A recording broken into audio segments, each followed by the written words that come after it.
Hello, my sleepy friends. When most people imagine the Middle Ages, the picture appears almost instantly and almost always looks the same. The sky is gray, the streets are filthy, nights are clumsy and dull. Everyone smells terrible. Science does not exist. People believe almost anything they are told. It feels like 1,000 years of darkness between the bright lights of Rome and the Renaissance. But that image, as powerful as it is built more from later storytelling than from careful history. The medieval world was not simple, and it was not uniformly backward. It was layered, regional, and constantly changing. The period lasted roughly 1,000 years, from the fall of the Western Roman Empire in the 5th century to the early 16th century. To imagine that nothing improved, developed, or evolved during that entire span is to misunderstand how human societies work. Even in times of instability, people build, adapt, trade, think, and solve problems. One of the most common beliefs is that medieval people thought the earth was flat. This idea appears often in modern textbooks and casual conversation, yet it is not supported by medieval scholarship. Educated Europeans in the Middle Ages inherited classical Greek knowledge, including the understanding that the earth was spherical. Medieval universities taught astronomy based on earlier works by Ptolemy and other ancient thinkers. Sailors navigating long distances did not fear falling off the edge of the world. The flat earth myth grew much later, especially in the 19th century, when writers wanted to portray the Middle Ages as intellectually inferior to modern times. It became a convenient story, but it does not reflect what medieval scholars actually believed. Another powerful myth claims that people rarely bathed and simply accepted constant filth as normal. While sanitation standards were certainly different from today, medieval towns often had bathhouses. In many cities, public bathing was common, particularly in the earlier centuries of the Middle Ages. Soap was known and used. Written records show regulations about keeping streets reasonably clean, especially in larger towns. Problems certainly existed, especially in crowded cities, but the idea that no one cared about hygiene at all is exaggerated. Standards shifted over time, and after certain plagues, some bathhouses declined, yet cleanliness was not completely ignored. Closely connected to this is the belief that medieval medicine was nothing more than superstition.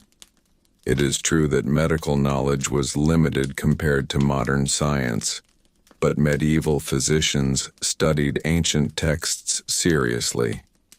Universities in places like Bologna and Paris taught structured medical theory based on Greek and Roman sources. Doctors understood anatomy in basic ways, performed certain surgeries, and prescribed herbal treatments that were sometimes surprisingly effective. They lacked germ theory, of course, but they were not randomly guessing at cures without any reasoning. Medical practice combined observation, tradition, and available theory. Many people also believe that medieval people never traveled far and lived isolated lives in small villages. In reality, trade networks stretched across Europe and beyond. Merchants traveled between cities carrying cloth, spices, metal goods, and other products.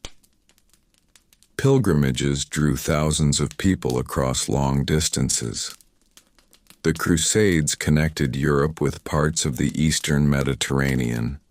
Even smaller regional markets required movement and exchange. While not everyone traveled, mobility was more common than modern stereotypes suggest. Another widespread assumption is that knights were crude, uneducated warriors who simply fought and feasted. Yet many knights were trained not only in combat, but also in manners, languages, and courtly behavior.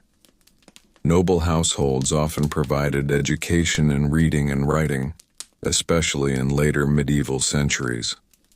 Chivalric codes developed complex ideas about honor, loyalty, and conduct.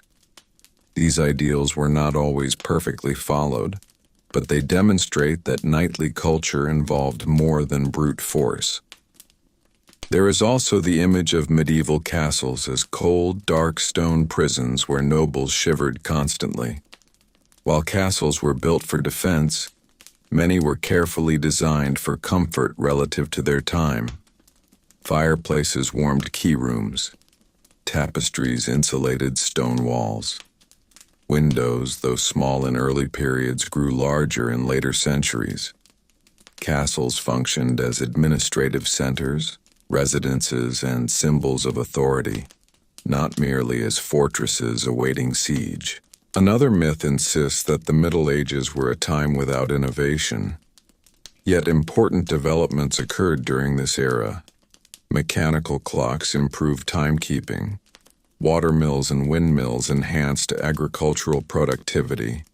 The heavy plow allowed farmers to cultivate tougher northern soils. Gothic architecture introduced structural techniques that permitted taller and more stable cathedrals. These advances did not appear suddenly in the Renaissance. They grew gradually during medieval centuries.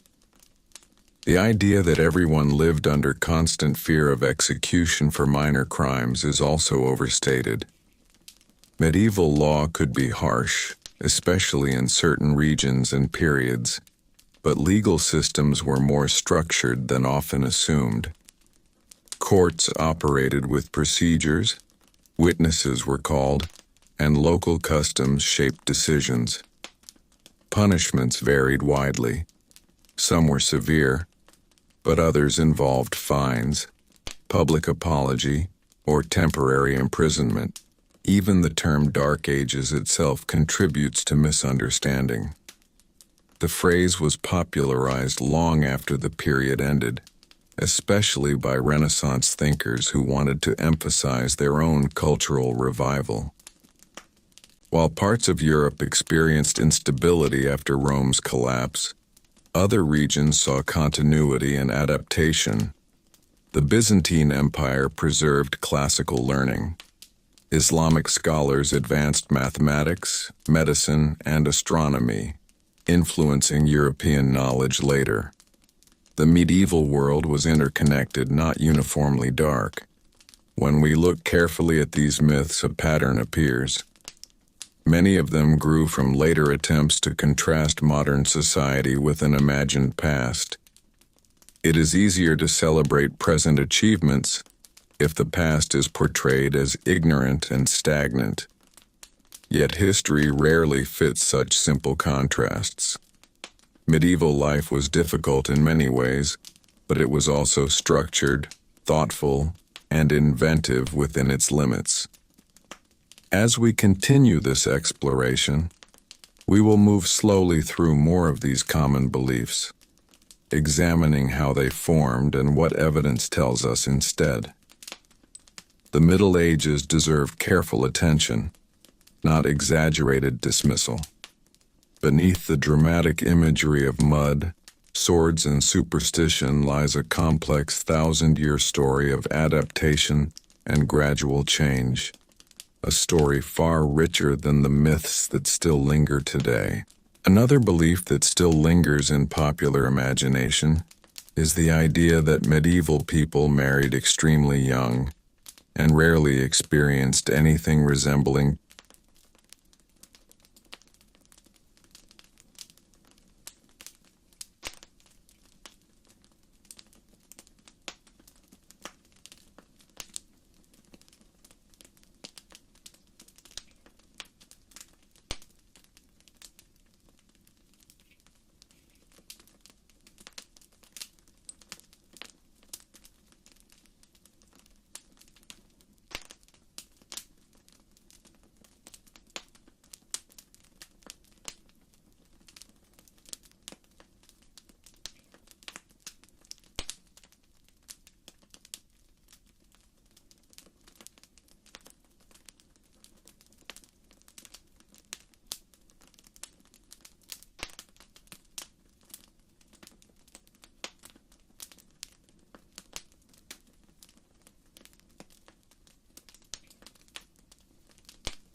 Closely related to this is the myth that women had absolutely no rights and lived entirely without influence. Medieval society was patriarchal, and legal systems favored men in many areas, yet women were not invisible or powerless in all contexts. Widows, for example, often inherited property or managed family businesses. Records show women operating taverns, trading goods, and even participating in guild activities in some towns. Noblewomen sometimes acted as regents when husbands were absent, overseeing estates and administrative matters. In religious life, abbesses governed convents with significant authority over land and finances. None of this suggests equality by modern standards, but it does show complexity beyond the simple image of total exclusion.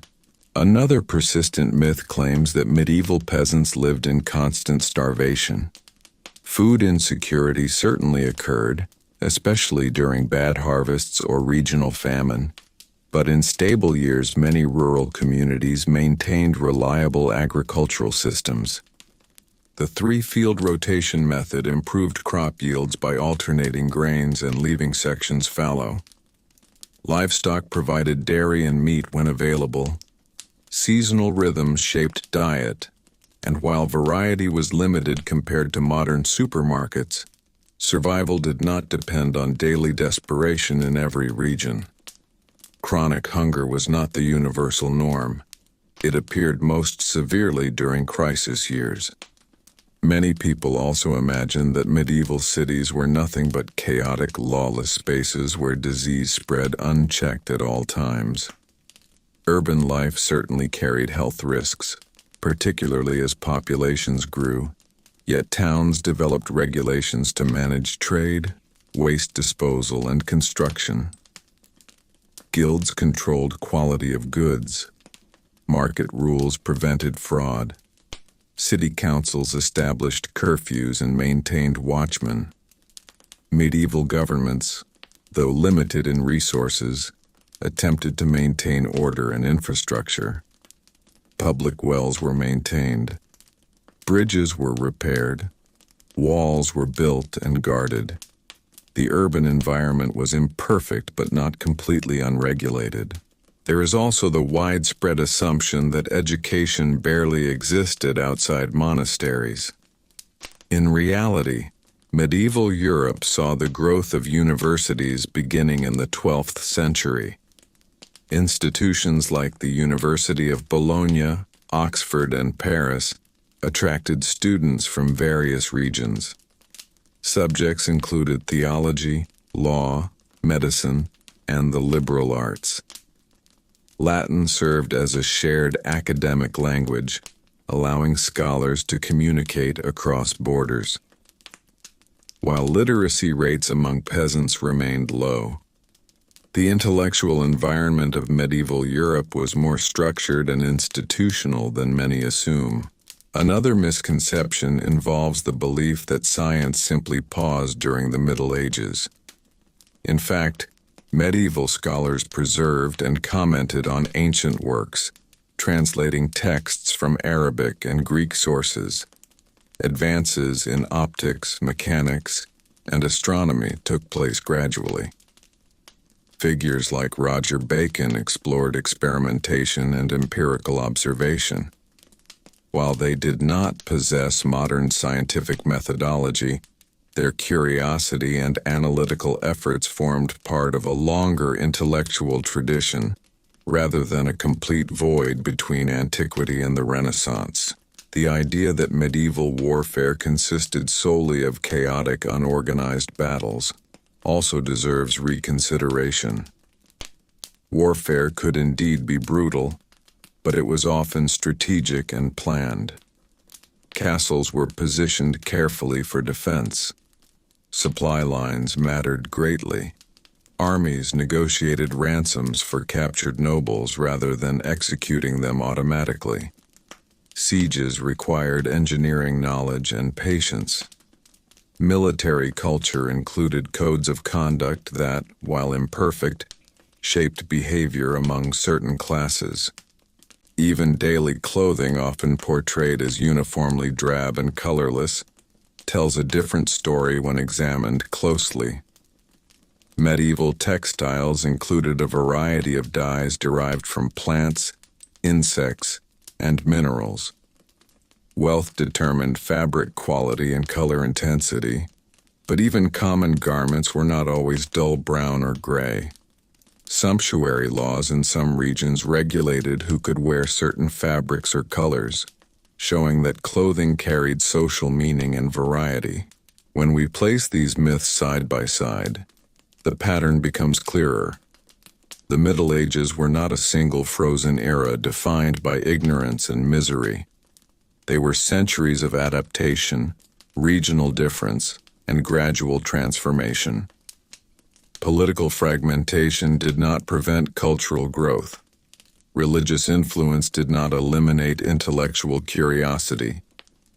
Limited technology did not stop innovation within available resources. As we move further into these misunderstood assumptions, we begin to see how much of the medieval image was shaped by later storytelling, dramatic fiction, and simplified teaching. The reality is quieter, but far more layered. The medieval world contained hardship, certainly, but it also contained organization, structure, ambition, and resilience, qualities that challenge the narrow caricature still repeated today. One of the most dramatic images people still carry about the Middle Ages is the belief that the Church controlled every thought and crushed all independent thinking instantly.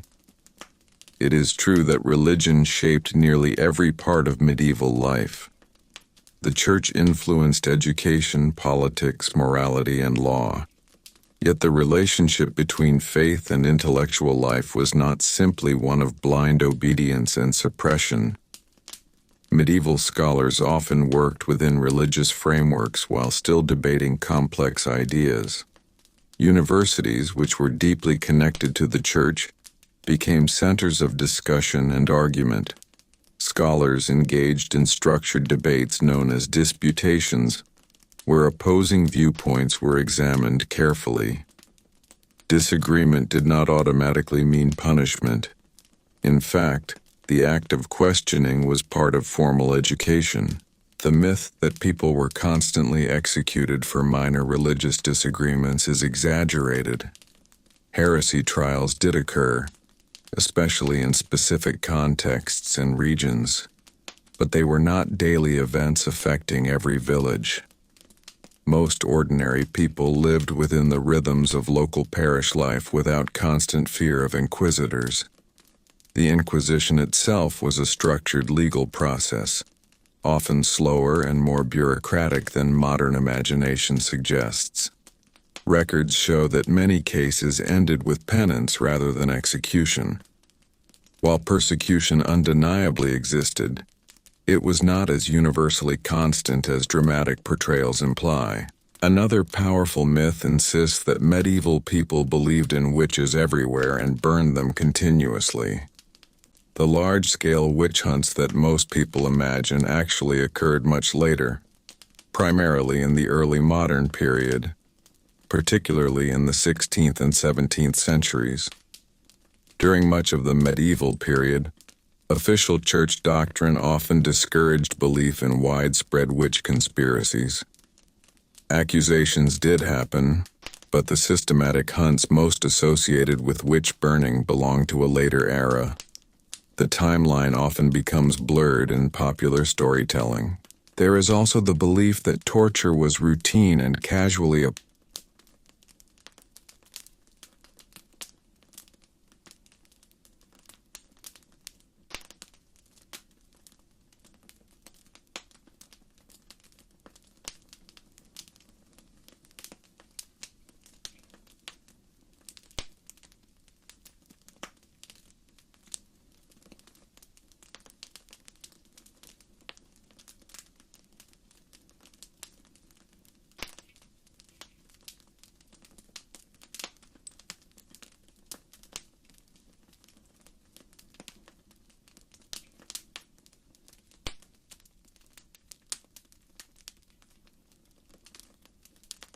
Another common misunderstanding involves the idea that people in the Middle Ages never laughed, celebrated, or enjoyed entertainment. In reality, festivals filled the calendar year. Religious feast days, harvest celebrations, and market fairs provided moments of joy and community gathering. Traveling performers, musicians, and storytellers moved between towns. Mystery plays dramatized biblical stories in public squares. Tournaments provided spectacle for noble audiences. Far from living in constant gloom, medieval communities carved out spaces for laughter and shared celebration. It is also often assumed that medieval people had no understanding of economics beyond simple barter. Yet coinage circulated widely across Europe. Banking systems began to develop in Italian city-states. Merchants kept detailed account books. Long-distance trade required contracts and financial agreements. Bills of exchange allowed money to be transferred without physically carrying large sums across dangerous roads. Economic life was far more sophisticated than the stereotype of isolated barter villages suggests. The myth that everyone lived in tiny huts made entirely of mud also deserves correction. Housing varied greatly depending on region and wealth. Peasant homes often used timber frames with wattle and daub walls, which were practical and adaptable materials, not signs of complete primitiveness. In towns, stone houses became more common. Wealthy merchants built substantial residences with multiple floors. Urban streets included workshops, inns, and market stalls carefully arranged within city walls. Even medieval timekeeping was more advanced than many realize. Mechanical clocks began appearing in European cities during the late 13th and 14th centuries.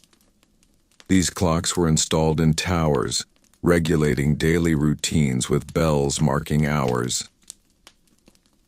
Monastic communities followed detailed schedules long before mechanical clocks through systems of canonical hours. Time was structured and measured, even if not with wristwatches. The idea that medieval warfare meant constant chaos without strategy also continues to shape perception. Yet military organization evolved significantly. Feudal obligations structured how knights and soldiers were summoned. Fortifications were carefully engineered. Siege engines required technical knowledge. Diplomacy often determined outcomes before battles began. Medieval rulers negotiated truces, arranged marriages to secure alliances, and used treaties to stabilize regions. As these myths gradually fall away, the Middle Ages appear less like a single dark block of time and more like a shifting mosaic. Different regions developed at different speeds. Political power rose and fell. Cultural exchanges moved through trade routes and pilgrimages. No century looked identical to the one before it. The persistence of these misconceptions reveals how powerful storytelling can be. Later writers often emphasized medieval backwardness to celebrate their own eras as enlightened. Over time, repetition turned exaggeration into assumed fact. Yet when we return to documents, archaeological evidence, and careful scholarship, the image becomes more balanced. The medieval world was neither a paradise nor a wasteland of ignorance. It was a long chapter of human adaptation. It held fear and faith, poverty and prosperity, superstition and study, cruelty and compassion, often side by side. Understanding it requires patience, not caricature. Another idea that refuses to disappear is the belief that medieval people died at 30, and that anyone who reached 40 was considered ancient. This misunderstanding comes from misreading average life expectancy figures. It is true that average life expectancy at birth was much lower than today, often around 30 to 35 years in many regions. But that average was heavily affected by infant and child mortality. Many children did not survive early childhood due to disease and limited medical knowledge. However, if a person reached adulthood, their chances of living into their 50s or 60s were far better than the average number suggests. Medieval grave records, wills, and chronicles show many individuals living long lives, especially among those with stable food access and social status. The myth of universal early death creates a distorted image of medieval society as constantly collapsing from illness. Disease was certainly common, and outbreaks like the Black Death were devastating, but everyday life did not consist of endless plague scenes. In normal years, communities farmed, traded, celebrated, and raised families in structured routines. Epidemics were terrifying precisely because they were interruptions to ordinary stability, not the constant daily condition of life. There is also the widespread assumption that medieval people believed comets, eclipses, and natural events were purely supernatural omens, without any attempt at rational explanation. While many did interpret unusual events symbolically through religious belief, educated scholars also studied astronomy seriously. Monastic records tracked celestial events carefully. Scholars calculated calendars and predicted eclipses using inherited mathematical knowledge. Religious interpretation and observational study often coexisted rather than excluding each other. Another myth presents medieval armor as impossibly heavy and knights as barely able to stand once dressed. Modern tests of reconstructed armor show that a properly fitted suit of plate armor distributed weight across the body effectively. Knights trained physically from youth and could mount horses, run short distances, and maneuver with surprising mobility. Armor was designed for combat efficiency, not as a punishment device. The exaggerated image of a knight falling helplessly onto his back and being unable to rise is more comedic fiction than historical reality. People also believed that medieval peasants were legally bound to land with no hope of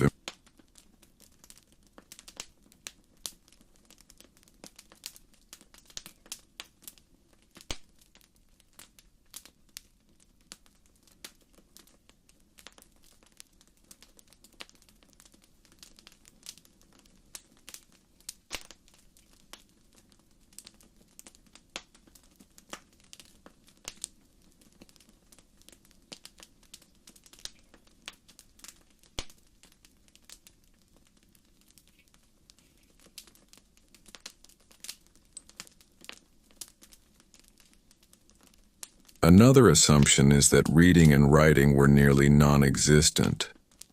Literacy rates were lower than in modern societies, yet literacy was not confined to a tiny elite. Merchants, clerks, and urban officials often needed writing skills.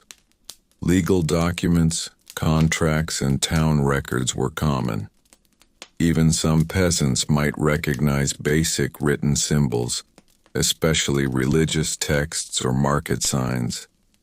Monasteries preserved manuscripts, but they were not the only centers of written culture. The idea that medieval food was always bland and tasteless also misrepresents historical reality.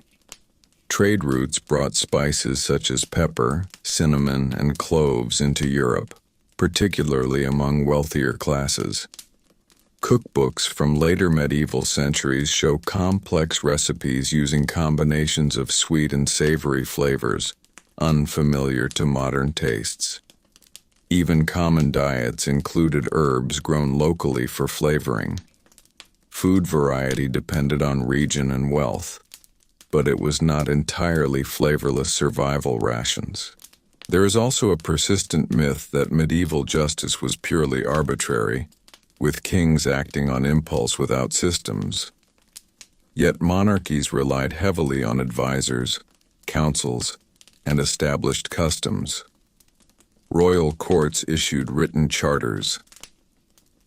Systems, though sometimes uneven, were structured.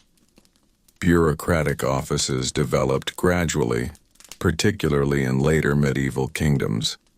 Administration expanded steadily over time. Even architecture challenges common assumptions. The construction of Gothic cathedrals required advanced understanding of weight distribution, arches, and flying buttresses. These structures were not accidents of faith alone. They were engineering achievements. Craftsmen passed down knowledge through guild systems, and construction sometimes lasted decades or even centuries, showing continuity of planning. When we examine these myths collectively, we see that the Middle Ages were shaped by gradual transformation rather than stagnation. The period witnessed slow improvements in agriculture, trade, governance, and architecture. It also experienced crisis, war, and plague. But to reduce it to a caricature of ignorance and filth erases the complexity of human effort across generations. The reason these myths endure is simple. They are dramatic. A flat earth, helpless knights, universal misery, and constant superstition create vivid images. Reality, by contrast, is quieter and more intricate. Medieval people were neither entirely enlightened nor entirely foolish. They lived within the knowledge and limits of their time, just as every era does. As we continue exploring these persistent misunderstandings, the Middle Ages begin to appear less like a shadow between two bright eras and more like a long bridge connecting them. Imperfect, evolving, and deeply human in its structure. One of the most stubborn ideas people still repeat is that medieval people were constantly miserable, humorless, and crushed under endless oppression without moments of individuality. The picture often painted is one of gray skies and silent suffering, as if no one had personality beyond survival. Yet when we read personal letters, court records, poems, and town accounts, a very different tone emerges. Medieval people joked, complained, flirted, argued, boasted, and expressed affection. They wrote satire. They composed playful songs. They made carvings on cathedral walls that included animals doing humorous things. Margins of manuscripts sometimes contained surprisingly mischievous drawings. The idea that medieval life lacked humor is a modern projection rather than a reflection of evidence. Another widespread myth insists that medieval people were intellectually simple and incapable of abstract thinking. However, the scholastic method developed in medieval universities shows a culture deeply engaged in logic and debate. Scholars like Thomas Aquinas structured arguments carefully, presenting objections and counter-arguments before arriving at conclusions. This was not blind belief. It was structured reasoning within a religious framework. Medieval philosophy grappled with complex questions about existence, ethics, free will, and knowledge. Even if conclusions differed from modern views, the intellectual effort was far from primitive. The myth of universal technological stagnation also collapses under closer inspection. Agricultural improvements such as the heavy plow, horse collar, and improved harness systems increased productivity in many regions. Windmills harnessed energy efficiently. Watermills powered grain grinding and textile production. Mechanical innovations gradually improved quality of life. These developments did not appear suddenly at the Renaissance. They were built on medieval foundations. Many still imagine medieval warfare as nothing more than chaotic brawls between poorly organized groups. In reality, military campaigns required planning, logistics, and communication. Armies needed food supplies, transportation, and coordination between units. Messengers carried orders across distances. Siege warfare involved engineering skill. Even battlefield formations, such as shield walls or cavalry charges, required discipline and training. While brutality existed, so did structure and strategy.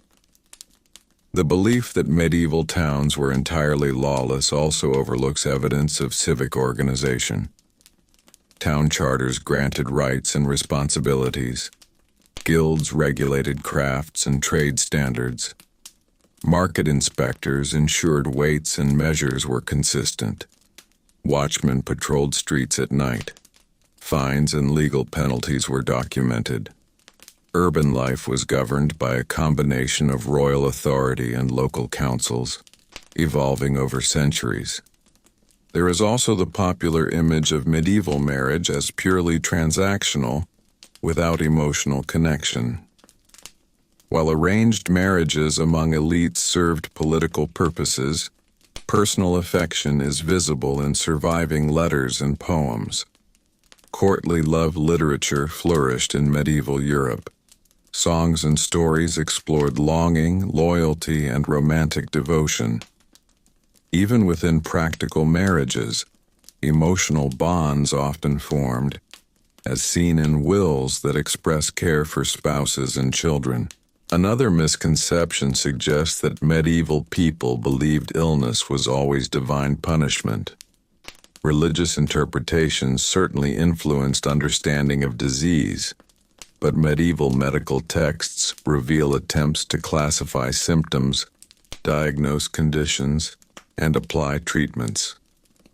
Physicians examined urine samples, prescribed specific diets, and documented observations. Herbal knowledge accumulated over generations. While lacking modern science, their approach was not purely fatalistic. The myth that medieval Europe was isolated from the wider world also deserves correction. Trade routes connected Europe to North Africa, the Middle East, and Asia. Spices, silk, and luxury goods traveled long distances. Knowledge moved along these same routes. Translations of Arabic scientific works influenced European scholarship. The medieval world was interconnected, though slower in communication than today. Another belief claims that medieval art lacked realism or skill. Yet illuminated manuscripts display intricate detail and vibrant color. Sculptures on cathedral facades show careful craftsmanship. Gothic architecture required mathematical precision.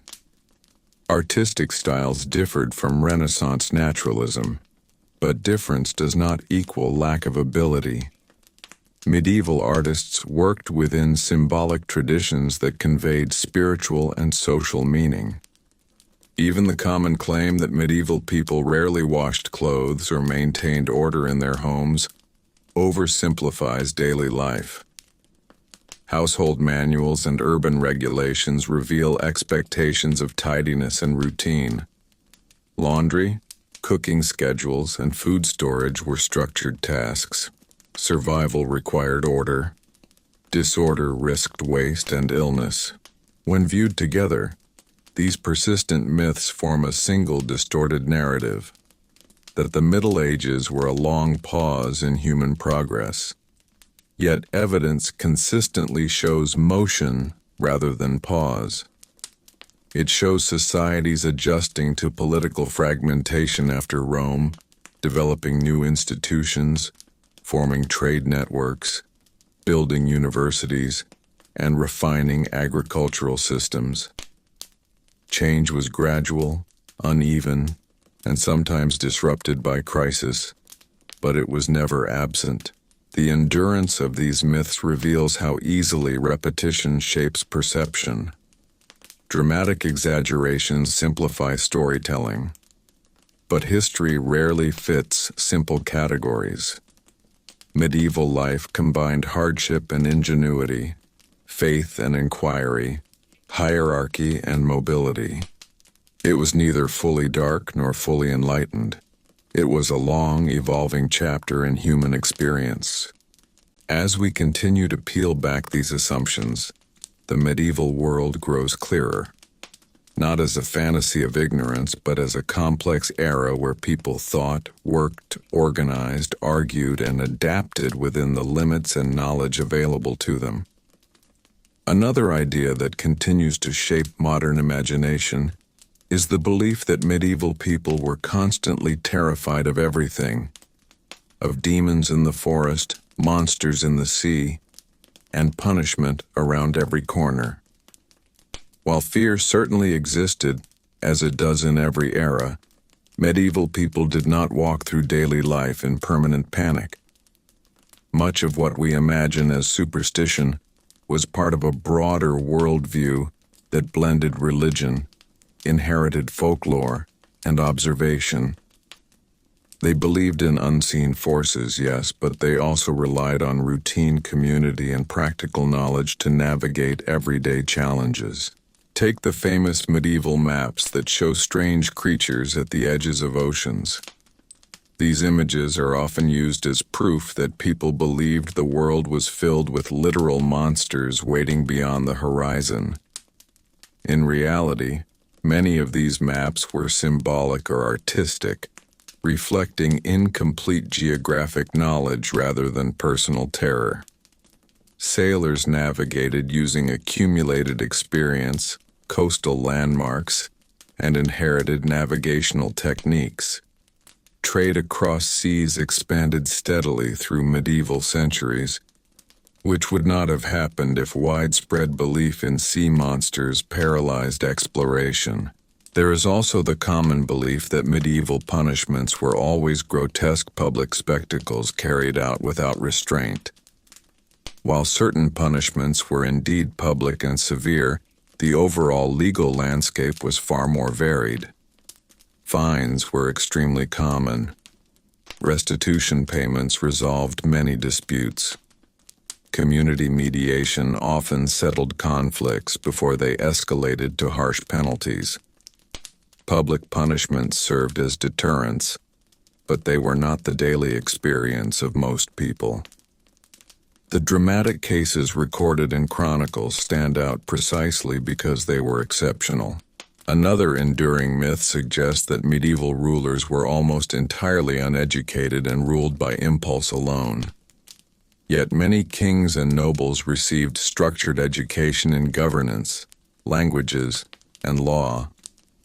Royal courts often included advisors trained in theology, administration, and diplomacy. Written charters, tax records, and correspondence reveal rulers engaged in careful negotiation and planning. Some monarchs certainly made disastrous decisions, but governance relied on more than personal temper. The idea that medieval towns were always engulfed in filth and disease also requires nuance. Waste management systems, while primitive by modern standards, did exist. Certain cities established regulations about where refuse could be dumped.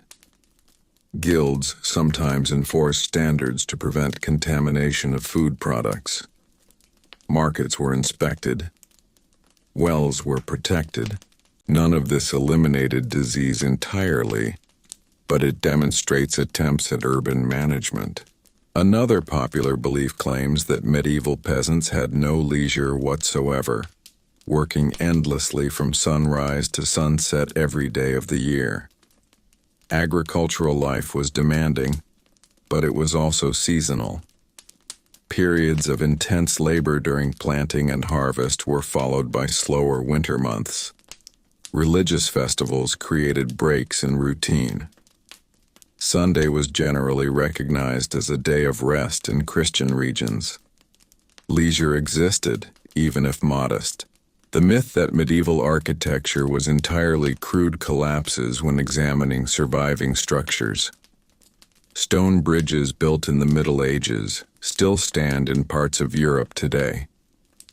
Cathedrals required generations of coordinated craftsmanship.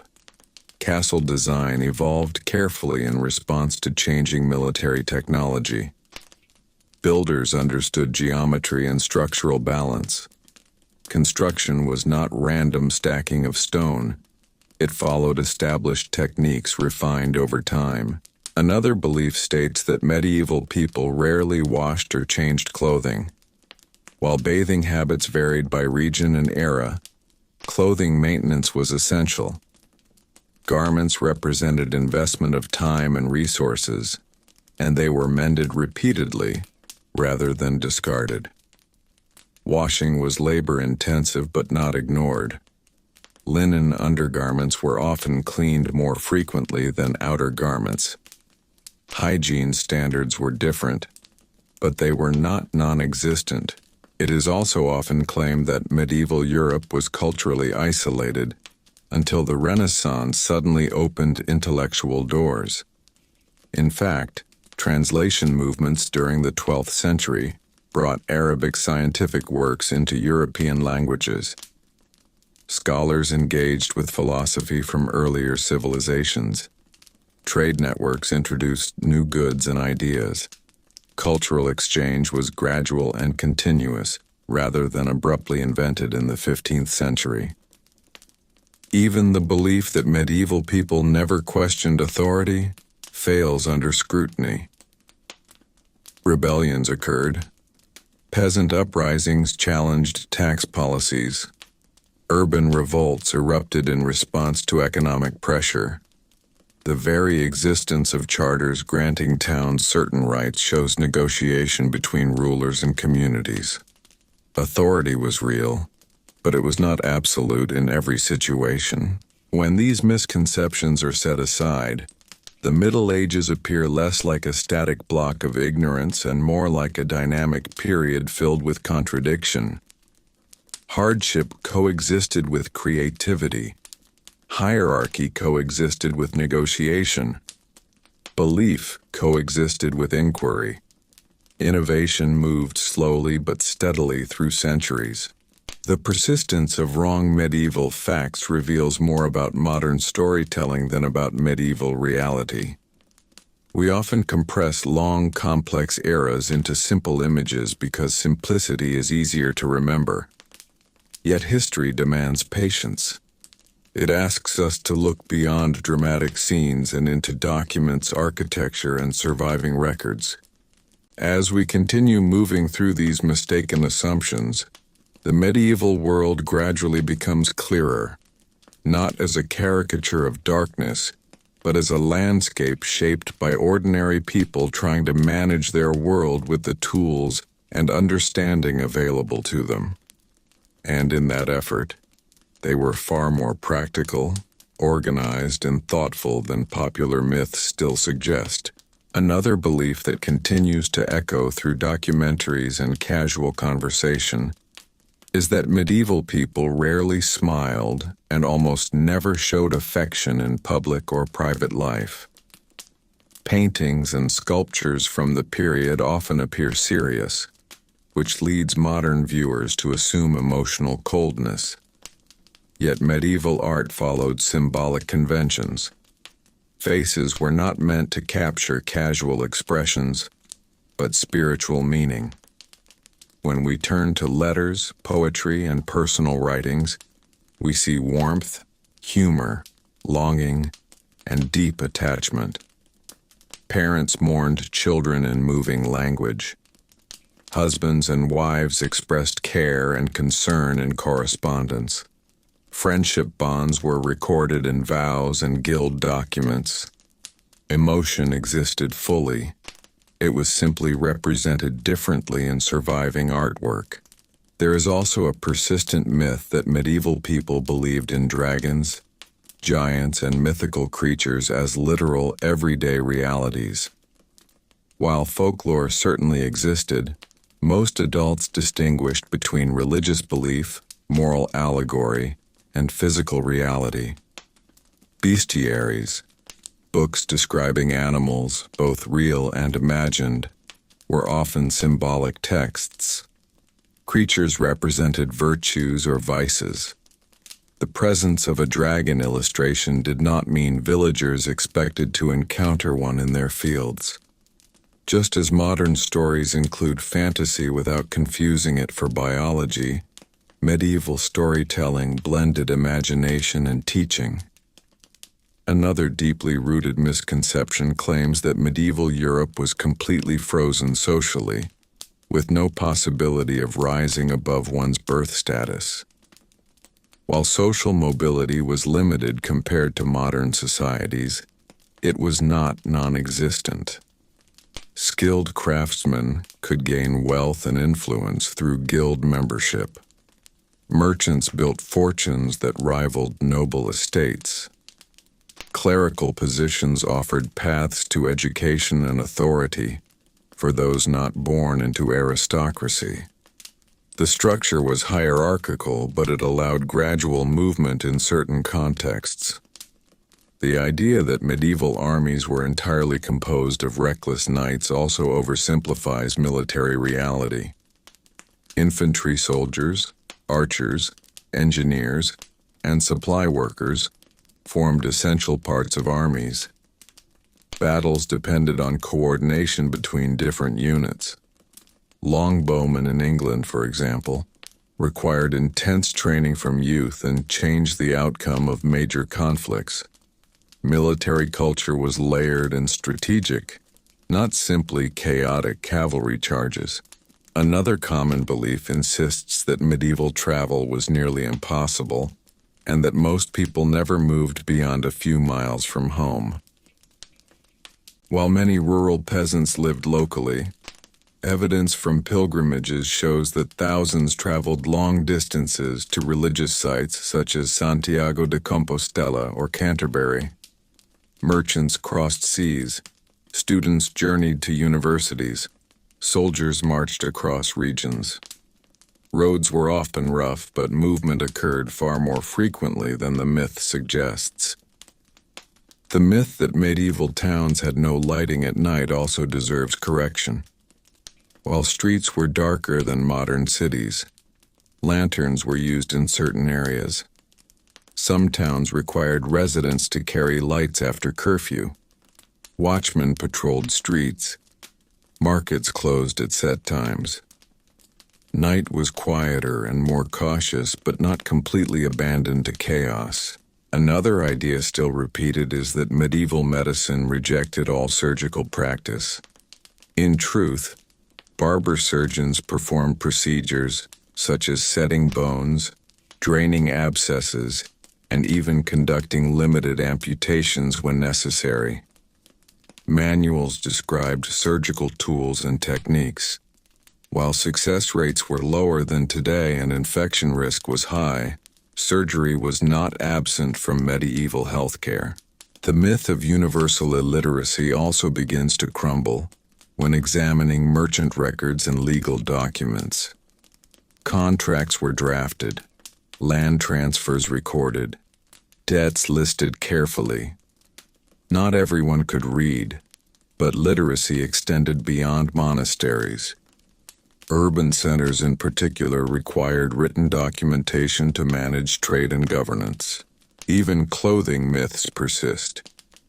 It is often claimed that only the wealthy wore shoes, yet archaeological findings reveal footwear used by various social classes. Styles differed in quality and decoration, but practicality demanded protection for feet in many occupations. Clothing was carefully maintained and repaired. Textiles represented labor-intensive investment. Perhaps one of the most dramatic myths suggests that medieval Europe was intellectually silent until the Renaissance suddenly woke it up. Yet the Renaissance built upon medieval scholarship. Universities, preservation of classical texts, translation movements, and architectural innovations formed the foundation for later change.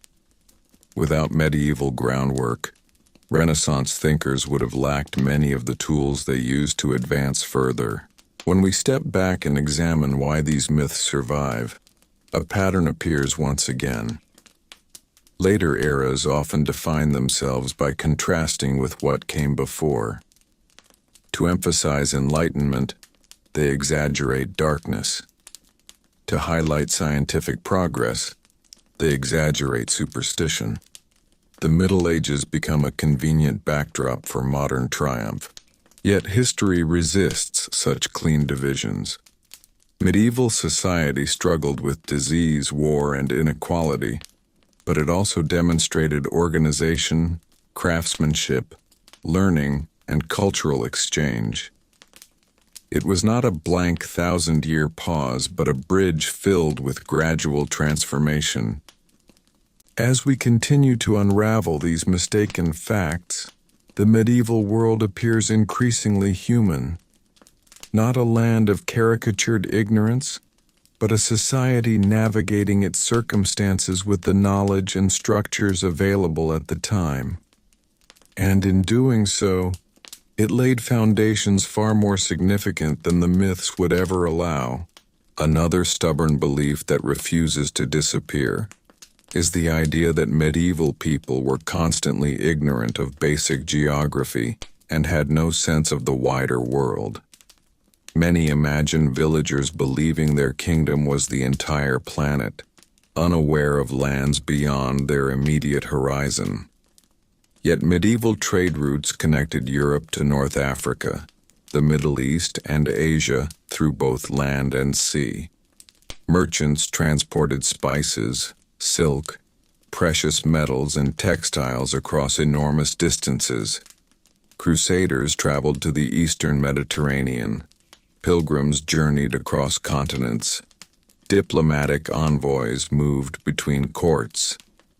Even if the average peasant did not possess a modern atlas, the broader medieval world was far more interconnected than the myth suggests.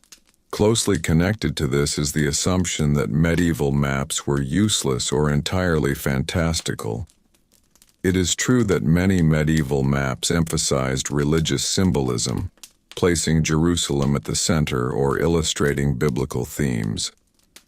However, other types of maps existed as well, especially practical portolan charts used by sailors. These charts, developed in the later medieval period, showed coastlines with impressive accuracy and included navigational lines to assist mariners. The existence of these maps demonstrates that practical geographic knowledge coexisted alongside symbolic worldviews. Another common myth suggests that medieval science was non-existent until Renaissance thinkers suddenly invented experimentation. In reality, medieval scholars laid groundwork in mathematics, optics, and mechanics. Islamic scholars during the same period made significant advances in algebra, astronomy, and medicine, and their works were translated into Latin in Europe. Knowledge traveled across cultural boundaries, gradually shaping intellectual development. The medieval period was not scientifically static. It was transitional and cumulative. There is also the widespread image of medieval peasants being universally ill-treated and abused without protection. While social inequality was real and serfdom imposed obligations, customary law often defined rights as well as duties. Lords depended on peasant labor for income, which meant preserving productive communities was in their interest. Manorial courts handled disputes locally. Agreements were documented. Peasant revolts occurred when obligations became excessive, showing that resistance existed and that power was negotiated rather than absolutely fixed in every circumstance. Another myth portrays medieval kings as absolute rulers who could command anything without limitation. In reality, monarchs relied heavily on noble cooperation, financial support, and political alliances. Charters such as Magna Carta in England reveal that rulers could be pressured into acknowledging limits. Governance required negotiation with councils and local authorities. Royal authority was significant, but rarely unchallenged. The belief that medieval homes were always dark and windowless also deserves reconsideration. While early stone buildings had smaller windows for defensive reasons, many domestic structures incorporated wooden shutters and oiled parchment to allow light. Later in the period, glass production improved and became more common in wealthier households. Interiors were designed according to practical needs and available materials rather than pure neglect. Another dramatic misconception claims that medieval punishment always involved physical violence. Yet financial penalties were among the most frequent forms of discipline. Compensation payments, known in some regions as vergild, allowed disputes to be resolved through structured restitution. Community harmony often depended on compensation rather than execution. Legal systems were varied and evolved gradually. Even the idea that medieval people were unaware of sanitation basics must be approached carefully. While germ theory did not exist, people recognized that foul smells and stagnant water were unhealthy. City regulations sometimes addressed waste disposal. Public fountains were maintained. While disease outbreaks still occurred, urban life included attempts, however limited, at managing public health. The myth of constant medieval warfare also requires nuance. Although conflicts did occur, many regions experienced long stretches of relative stability. Agricultural life demanded routine and cooperation. Trade flourished in peaceful intervals. Chronic warfare did not dominate every year of the millennium-long period. When we examine these widely believed inaccuracies together, a pattern continues to emerge. The Middle Ages are often treated as a simple contrast to modernity, portrayed as ignorant so that the present appears enlightened. Yet this framing ignores the continuity of human effort. Medieval communities developed institutions, preserved knowledge, and adapted to challenges with tools available to them. What becomes clear is that medieval society cannot be captured by a single stereotype. It was regional, evolving, and layered. Urban centers differed from rural villages. Northern Europe differed from Mediterranean regions. The early Middle Ages differed from the late Middle Ages. To treat the entire period as uniform misunderstanding erases centuries of gradual change. As we continue peeling away these persistent myths, the medieval world grows more recognizable. It becomes less alien and more familiar, a society struggling, organizing, experimenting, believing, and building. And in that recognition, we begin to see that many of the facts, still repeated today, say more about later storytelling than about the complex reality of medieval life itself. Another deeply rooted misconception is the idea that medieval people had no concept of personal privacy or individual identity, that they lived only as members of a rigid group without personal thought. It is true that community mattered greatly. Family, guild, parish, and lordship shaped daily existence. Yet individuality was not absent. Wills preserved personal wishes. Signatures and personal seals marked identity. Artisans developed recognizable styles. Poets wrote in distinct voices. Diaries and letters from later medieval centuries reveal self-awareness, doubt, ambition, and personal reflection. The medieval mind was not a blank surface molded entirely by authority. It carried personal complexity. There is also the belief that medieval Europe was technologically asleep. while the rest of the world advanced. In truth, technological exchange moved in multiple directions. Paper-making techniques spread gradually into Europe, transforming record-keeping and literacy. Improvements in shipbuilding allowed longer maritime travel. The magnetic compass became increasingly used in navigation during the later Middle Ages. Gunpowder technology entered Europe and changed warfare dramatically. These were not static centuries, they were periods of adoption and adaptation. Another myth suggests that medieval food was nutritionally disastrous and that people rarely experienced variety. Diet certainly depended on region and wealth, yet agricultural diversity existed. In addition to grains like wheat and barley, people cultivated beans, peas, cabbage, onions, apples, and berries. Fishing communities relied heavily on seafood. Inland areas maintained livestock. Monastic gardens grew medicinal herbs. Fasting regulations influenced seasonal eating patterns, creating variety across the calendar year. The image of endless bowls of thin gruel oversimplifies a more varied reality. The assumption that medieval children were treated as miniature adults without affection also deserves reconsideration. Artistic depictions may show children in simplified forms, but written records tell a different story.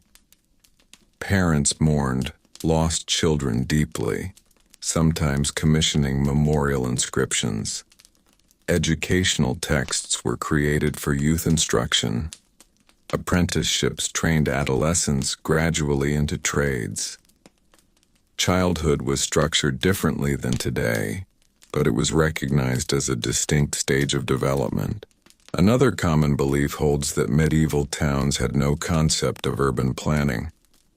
Yet many cities were designed around central markets, churches, and defensive walls.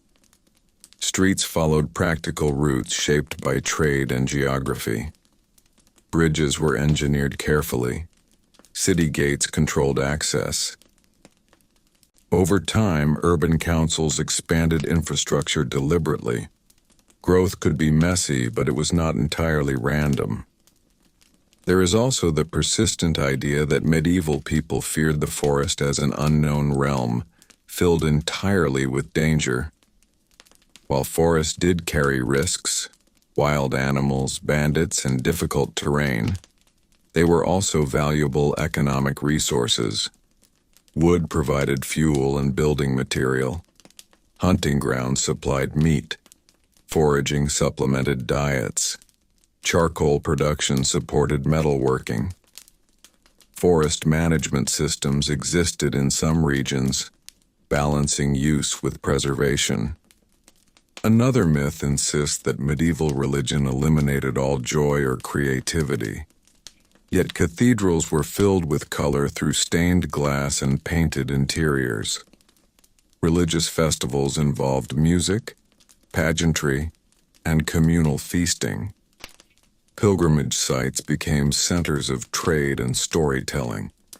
Faith shaped art and architecture profoundly, but it did not extinguish cultural expression. In many ways, it inspired it.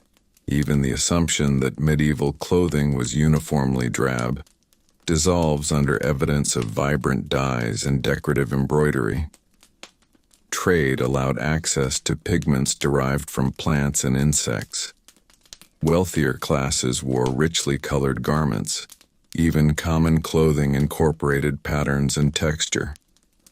Visual variety was present, though shaped by status. Perhaps one of the most misleading beliefs is that medieval Europe was intellectually isolated from other civilizations.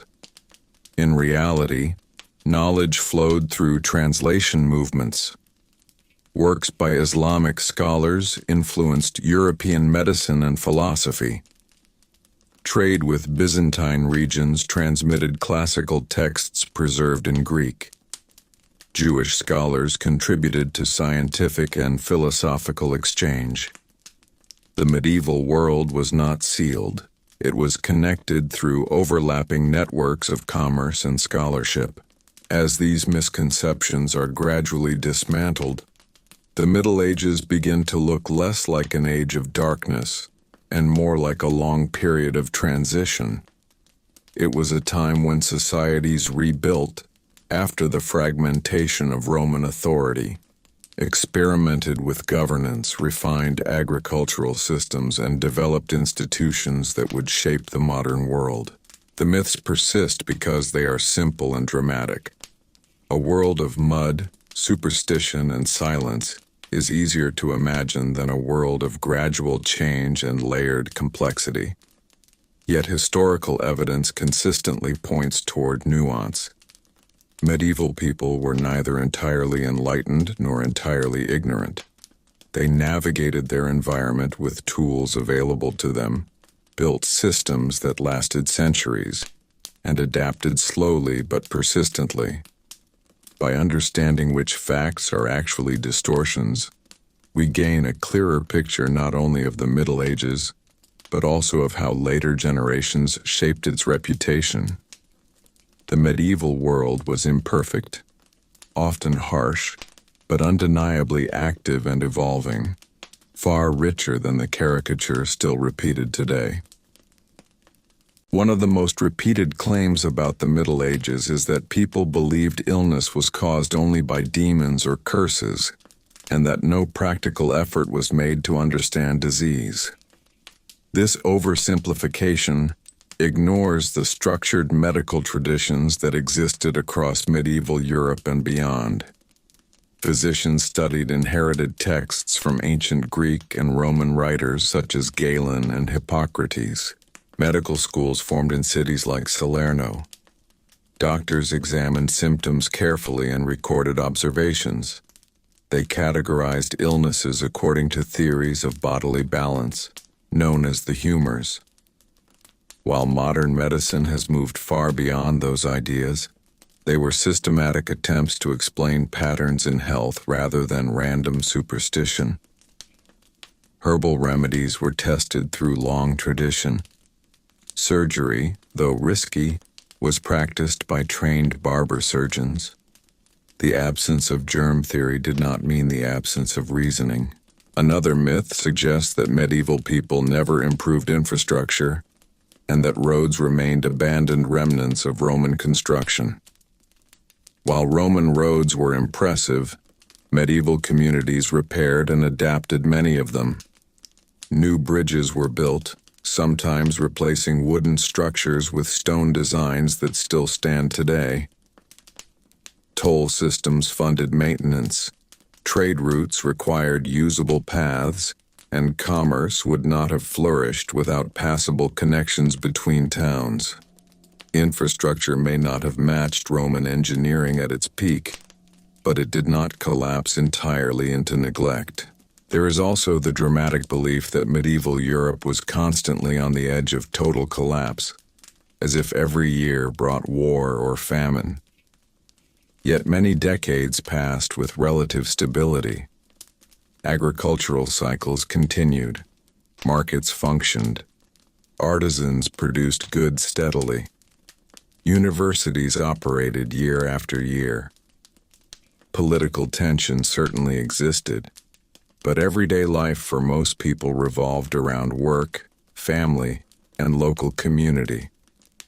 Crisis years stood out precisely because they interrupted expected routine. Another persistent misunderstanding concerns literacy and books. People often imagine manuscripts as rare treasures locked away in monasteries, inaccessible to anyone else. While books were indeed labor-intensive to produce before the printing press, urban demand for texts grew in later medieval centuries. Professional scribes operated in towns. University students rented or copied texts. Legal documents circulated widely. Literacy was uneven, but it was expanding gradually even before printing revolutionized access. The myth that medieval peasants had no knowledge of agriculture beyond primitive guesswork also fails under examination. Farming practices were based on accumulated experience passed through generations. Crop rotation, soil management, and seasonal timing were carefully observed. Communities shared knowledge about weather patterns and planting schedules. Survival depended on agricultural competence, and over centuries these methods improved gradually. Another familiar idea insists that medieval castles were designed solely for war and offered no comfort. Yet as siege technology evolved, so did castle design. Residential areas included private chambers, storage rooms, kitchens, chapels, and administrative offices. Castles served as centers of governance, not just defensive strongholds. Their architecture reflected both military necessity and domestic function. There is also the belief that medieval justice operated purely on superstition, relying only on trials by ordeal. While ordeal was used in earlier centuries, its role diminished over time. Legal procedures grew more structured. Written testimony, witness statements, and documented evidence increasingly shaped decisions. Canon law influenced court processes. The legal system evolved across centuries rather than remaining frozen in primitive ritual. Even the image of medieval clothing as universally uncomfortable and crude overlooks advances in textile production. Wool processing improved significantly. Tailoring techniques allowed garments to fit more closely to the body. Regional styles developed. Clothing indicated occupation, wealth, and identity. Craft guilds regulated textile production carefully, demonstrating both economic organization and aesthetic awareness. Another myth insists that medieval Europe contributed little to technological innovation compared to other civilizations. Yet advancements in mechanical engineering, such as clockwork mechanisms and improved milling systems, laid foundations for later industrial development. Metalworking techniques evolved. Architectural engineering produced structures that continue to inspire admiration centuries later. As we move through these mistaken beliefs one by one, the larger picture becomes clearer. The Middle Ages were not a static era waiting to be rescued by the Renaissance. They were a long phase of transition and accumulation. Knowledge was preserved, adapted, and transmitted. Institutions formed and matured. Communities organized themselves around evolving political and economic realities. The persistence of these myths often reflects how history has been simplified for storytelling convenience. It is easier to divide time into dark and enlightened than to acknowledge continuous development. Yet the medieval period demonstrates that human societies rarely stop moving forward entirely, even during hardship. By re-examining these widely believed inaccuracies, we do not romanticize the Middle Ages. Life could be harsh. Inequality and disease were real challenges, but we replace caricature with complexity. The medieval world was built by people thinking, experimenting, governing, farming, trading, debating, and creating within the boundaries of their time. And as each myth falls away, what remains is not darkness but texture. A 1,000-year tapestry woven from struggle and ingenuity, faith and reason, stability and transformation. Another myth that continues to shape modern imagination is the belief that medieval Europe was completely cut off from scientific measurement and had no sense of precision in daily life. People often picture a world where everything was approximate, guessed, or symbolic. Yet medieval society depended heavily on measurement. Markets required standardized weights. Guilds regulated quality and size of goods.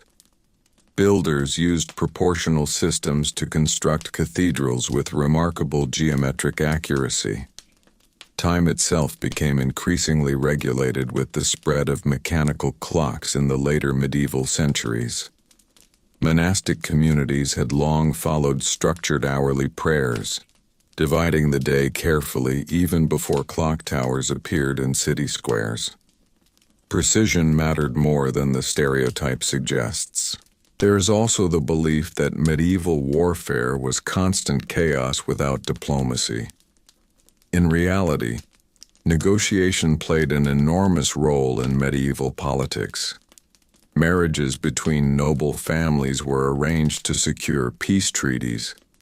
Hostages were sometimes exchanged not as cruelty, but as guarantees of agreements. Ransoms were commonly paid for captured nobles instead of immediate execution, reflecting a system that valued hierarchy and economic calculation. Wars certainly occurred, but they were often framed by treaties, truces, and diplomatic correspondence that reveal structured political thinking. Another widespread misconception insists that medieval Europe was entirely rural, and that cities were rare exceptions. While much of the population did live in rural areas, urban centers grew significantly in the High and Late Middle Ages. Cities like Venice, Paris, Florence, and London became hubs of commerce and craftsmanship. Urban guild systems organized trades, regulated apprenticeships, and maintained standards. Merchant families accumulated wealth that influenced regional politics. The growth of cities demonstrates economic vitality rather than stagnation. The myth that medieval people believed natural disasters were purely acts of divine punishment also deserves nuance. Religious interpretation shaped understanding, but observation accompanied belief. Chroniclers recorded details about floods, earthquakes, and famines carefully. Patterns were noticed. Practical responses followed, reinforcing riverbanks, adjusting crop strategies, strengthening fortifications. Faith provided explanation, but action followed necessity. Another familiar image suggests that medieval Europe had no banking or financial complexity. Yet banking families in Italian city-states developed systems of credit and exchange that influenced international trade. Letters of credit allowed merchants to travel without carrying large amounts of coin. Accounting practices grew more detailed. Commerce required trust and documentation, and medieval financiers helped build those systems. The idea that medieval clothing was always heavy, dull, and uncomfortable also fades under examination. Textile production was one of the most important industries of the period. Wool trade connected England with continental markets. Silk weaving flourished in certain regions. Tailoring techniques allowed fitted garments. Dyes created vibrant colors for those who could afford them. Clothing reflected identity, profession, and status with surprising sophistication. There is also the assumption that medieval education was limited strictly to theology. While religious study dominated universities, students also learned grammar, rhetoric, logic, arithmetic, geometry, astronomy, and music, the 7 liberal arts. These subjects formed a structured curriculum. Law and medicine became distinct areas of study. Education was not universal, but where it existed, it followed organized intellectual traditions. Another persistent myth suggests that medieval people lived entirely without long-term planning, focused only on survival. Yet cathedral construction alone disproves this idea. Some cathedrals took generations to complete. Builders designed foundations knowing they would never see the finished structure. Planning across decades required vision and continuity. Estates were managed with attention to inheritance and land preservation. Wills outlined distribution of property carefully, reflecting awareness of future generations. The belief that medieval Europe lacked artistic innovation also weakens under scrutiny. Gothic architecture transformed skylines with pointed arches and flying buttresses. Illuminated manuscripts combined text and intricate illustration. Sculpture evolved stylistically over centuries. Artistic expression adapted alongside religious and political change. Even the notion that medieval society had no concept of public responsibility oversimplifies reality. Town councils maintained wells, repaired walls, and organized defense. Guilds supported members during illness.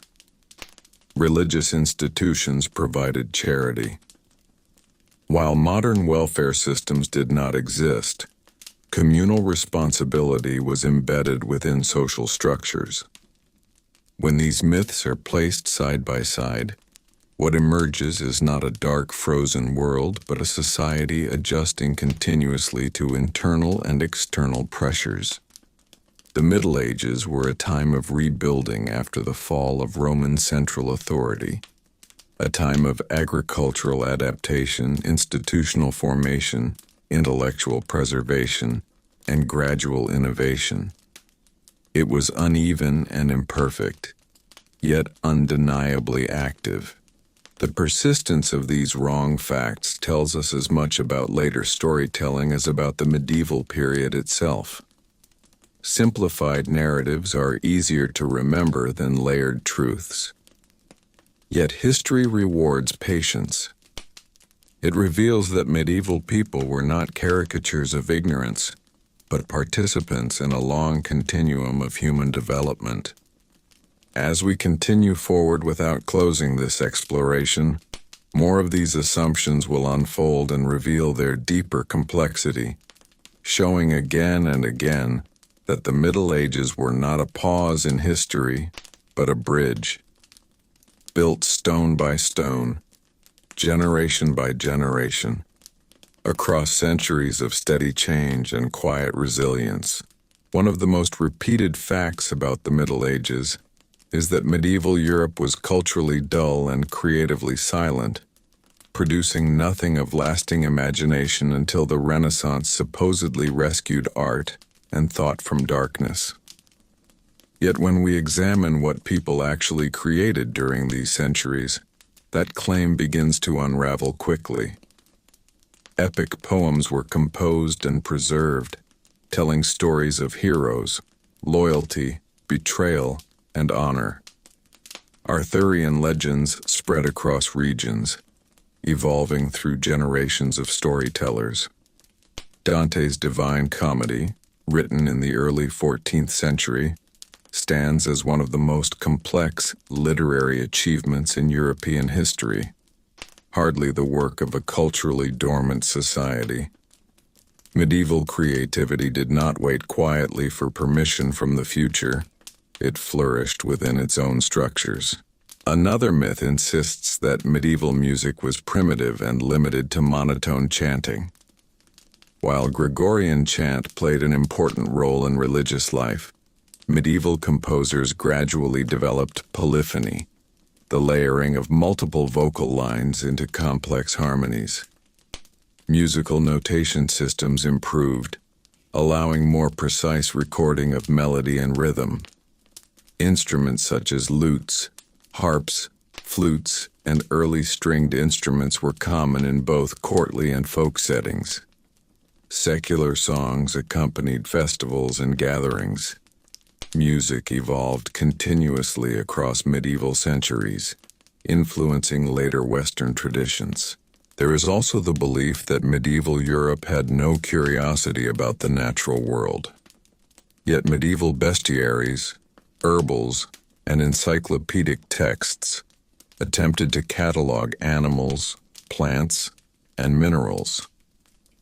Scholars wrote about weather patterns, eclipses, and astronomical movements. While interpretations were framed by religious worldview, the act of observation and recording shows sustained engagement with nature. Agricultural life itself required close study of seasons, soil, and climate. The common image of medieval streets as endlessly chaotic and uncontrolled also overlooks the reality of municipal organization. Many towns had established curfews. Bells signaled closing hours for markets. Guilds inspected goods. Fire regulations developed in response to past disasters. Urban authorities sometimes enforced building standards to reduce risk of collapse or overcrowding. City life was imperfect, but regulated. Another popular misunderstanding claims that medieval Europe lacked international awareness. In reality, diplomatic missions connected courts across borders. Letters circulated between rulers. Trade linked distant ports. The Crusades, regardless of their complexity and controversy, created contact between cultures. Pilgrimage routes formed networks stretching across continents. The medieval world may not have had modern communication speed, but it was not sealed inside narrow horizons.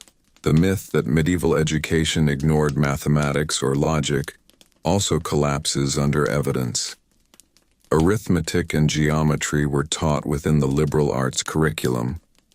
Cathedral builders applied geometric principles to achieve structural stability. Merchants relied on calculation to track trade accounts. Mathematical thought did not disappear. It operated within practical and scholarly contexts.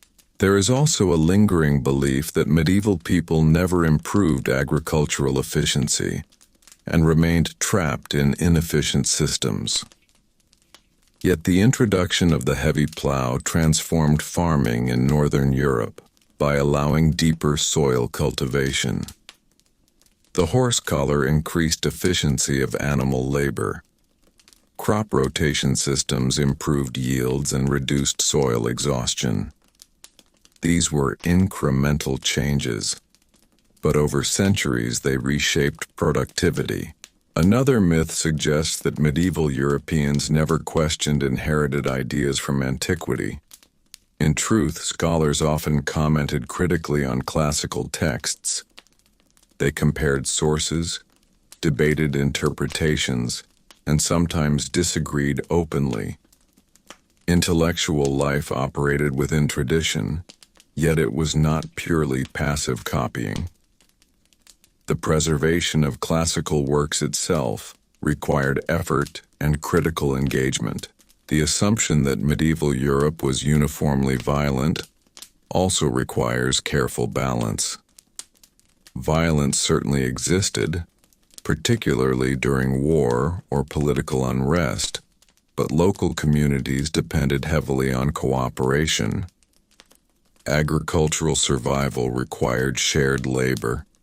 Guild membership required trust. Trade depended on reliability.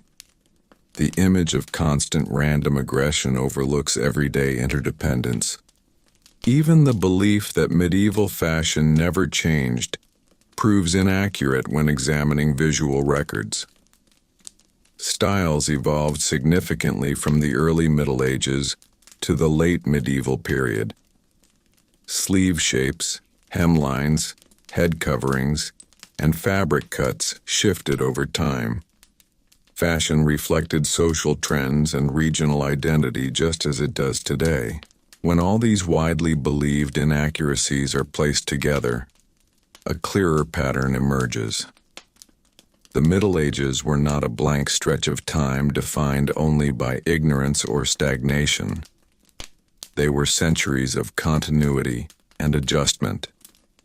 Institutions formed, knowledge circulated, techniques improved, cultural expression flourished in forms that suited the worldview of the time. The phrase medieval is often used casually as a synonym for backward or brutal. Yet the actual medieval period demonstrates complexity rather than caricature.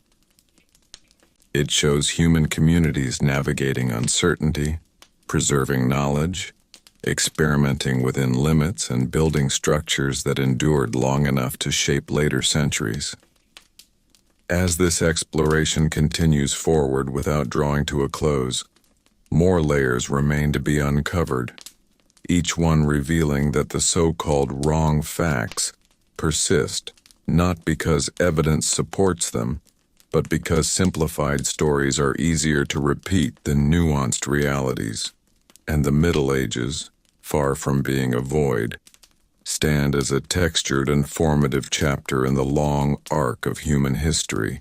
Another deeply rooted misconception is the idea that medieval Europe had no sense of privacy or personal interior life, that individuals simply blended into rigid social structures without inner thought or emotional complexity.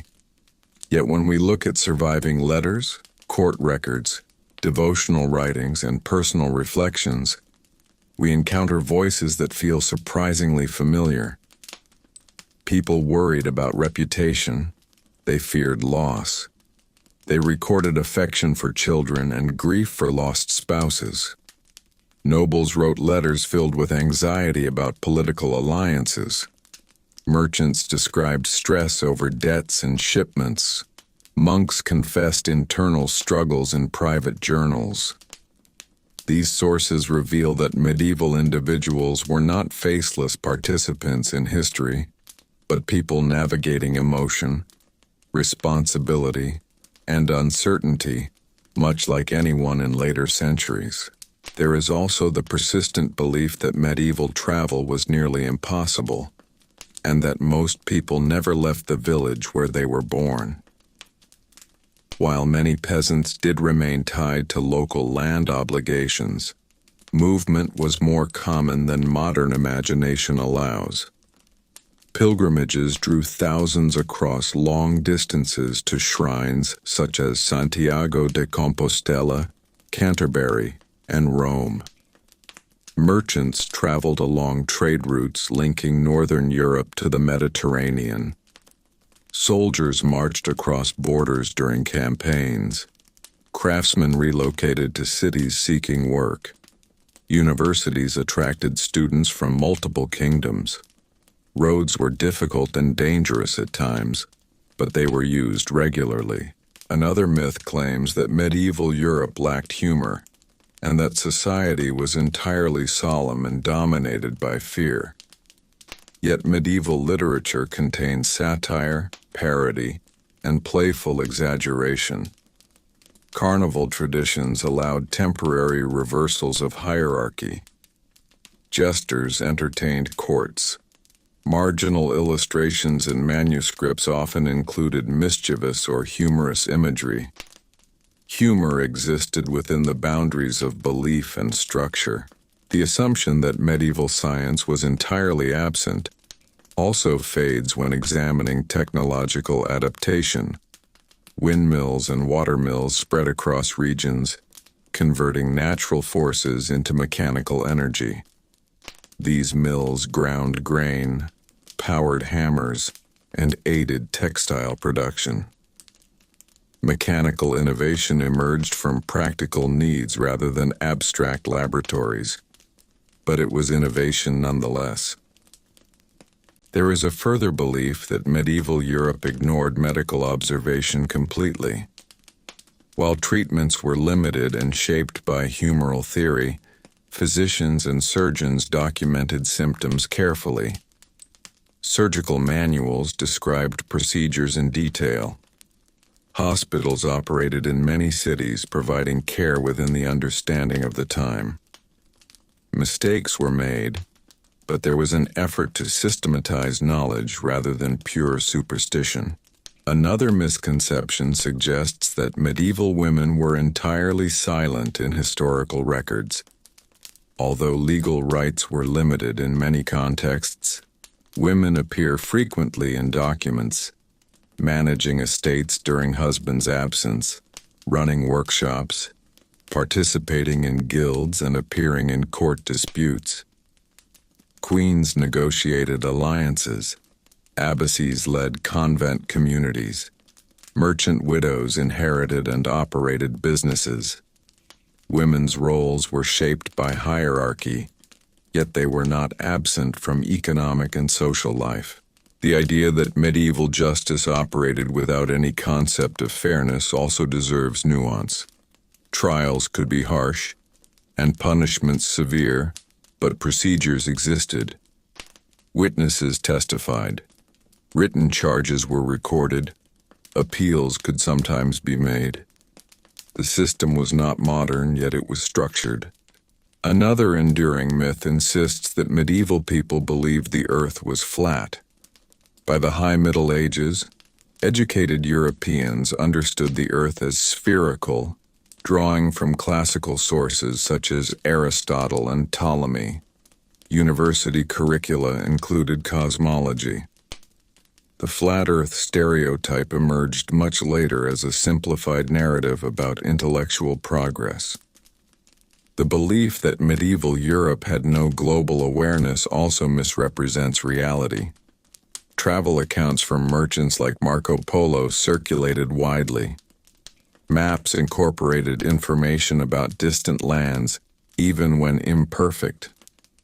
Trade networks connected Europe to Africa, Asia, and the Middle East. Awareness did not equal modern globalization, but it was broader than isolation. When examining all these myths together, it becomes clear that many misunderstandings about the Middle Ages stem from later cultural shifts.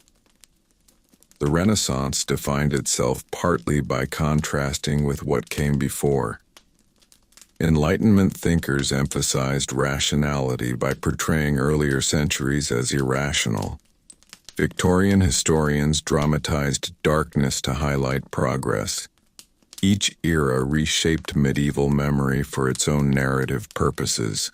Yet the actual medieval centuries were neither golden nor wholly dark. They were transitional, layered, and adaptive. Agricultural systems stabilized populations after earlier collapse. Political institutions formed. Universities developed. Architectural styles transformed skylines. Trade routes expanded. Cultural memory preserved classical texts while adding new commentary. The Middle Ages functioned as a bridge, not a void. Knowledge flowed through monasteries and schools. Craft traditions passed through apprenticeships. Families preserved land and inheritance patterns. Religious institutions structured community life. Urban centers fostered economic growth. Even during crises such as plague or famine, adaptation followed devastation. The phrase "wrong medieval facts" continues to circulate because it simplifies storytelling. Yet when examined patiently, history reveals something more complex. It reveals continuity rather than rupture, development rather than silence. As this exploration continues forward without closing the story, the remaining layers of misunderstanding will gradually unfold, revealing once again that the medieval world was not frozen in ignorance, but moving steadily through time, shaping the foundations upon which later centuries would build.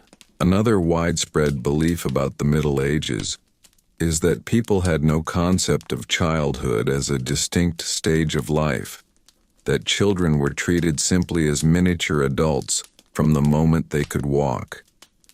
This idea became popular in modern scholarship for a time, but closer reading of medieval sources complicates it. Legal records distinguished between age groups. Apprenticeships began at particular stages of development. Religious instruction was adapted for young learners. Toys have been uncovered in archaeological sites. Carved wooden animals, miniature tools, simple game pieces, suggesting that childhood play was recognized and accommodated. Medieval families mourned the deaths of children deeply.